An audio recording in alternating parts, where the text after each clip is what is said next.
Hello and welcome to Always Elite. Today we're going to review AEW Dynamite from June 10th, 2020.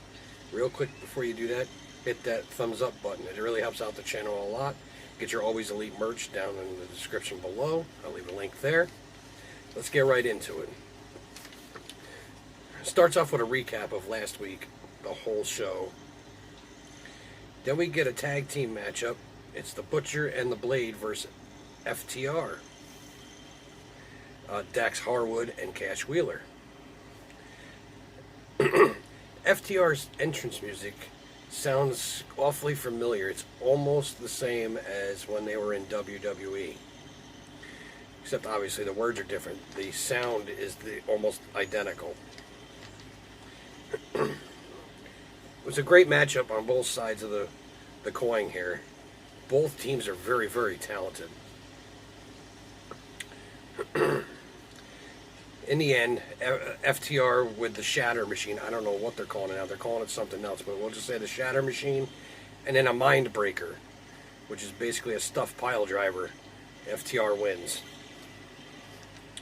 Young Bucks come out right after that to thank FTR for saving them the previous week, and they say they've been on top for 15 years and they're going to stay on top. Butcher and the Blade jump the Young Bucks. Omega and Hangman Page come out, and so do Jimmy Havoc and Kip Sabian. A melee ensues and all hell breaks loose. The faces stand tall at the end, so I assume at some point there's going to be a huge tag team blowout match between like 5 or 6 teams. So it ought to be interesting. Next, it's Dasha tells the Nightmare family that they're getting a tag team title shot. Brandy asks why Allie is there and why she gets a letter jacket. Dustin tells QT to get his head in the game and not focus on Allie so much. Then Penelope Ford and Nyla Rose go against Chris Statlander and Hikaru Shida. Before the bell, Ford and Rose attack, getting the early advantage. Statlander was in the ring for a very long time after that. I'd have to say probably a good 6, 7, 8 minutes. Rose beat on her throughout the entire break.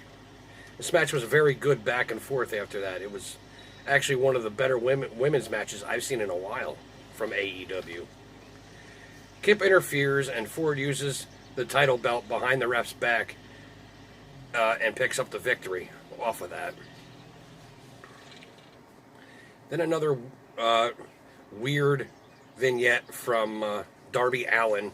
He has a skater session with Tony Hawk, no less. I thought it was a cool little thing, but it was really weird. Next, it's the Inner Circles, Santana Ortiz and Jake Hager versus the Best Friends and Orange Cassidy. Trent, Chuck Taylor, and Orange Cassidy. Just like the last match, the heels jump the faces to take the advantage. The fight goes to the outside and Best Friends beat up on Santana Ortiz for a little bit. Throughout the break, the Inner Circle was beating up on Trent, like a lot.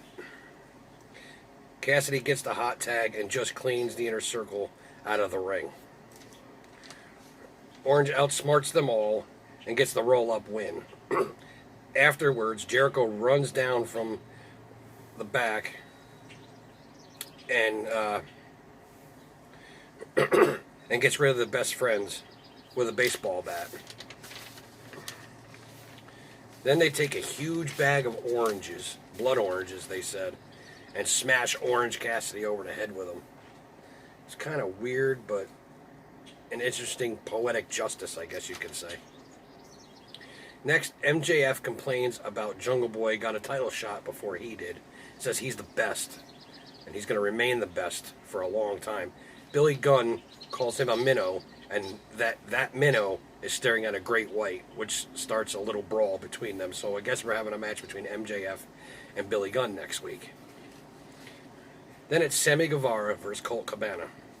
Colt uses most of his mat skills early to take a huge advantage. It goes to the outside, and Sammy is on top of Colt. Colt and Sammy back and forth for the next few-ish minutes. Colt slips on the turnbuckle. Sammy takes advantage with a go to hell and pins Colt for the win. Basically, it's a reverse GTS. It's weird. Then the Dark Order comes down to confront Colt and helps him up to his feet. Sammy grabs a mic saying that he's the best. Matt Hardy comes out after that. Says Sammy is the future of AEW. However, he needs to get away from Chris Jericho. Sammy says Matt Hardy is broken, and with that word, Matt changes into Damascus. He says he's going to eat Sammy Guevara. Really, really weird. There was a Joey Janela vignette after that saying he's lost his way. Went from facing Jon Moxley in the main event to just fading away from AEW, not having a match at all. I think he's had one or two since then. And Dasha again in the back trying to talk to Cole, but he walks right by and goes right into the Dark Order's locker room. Ponder that one.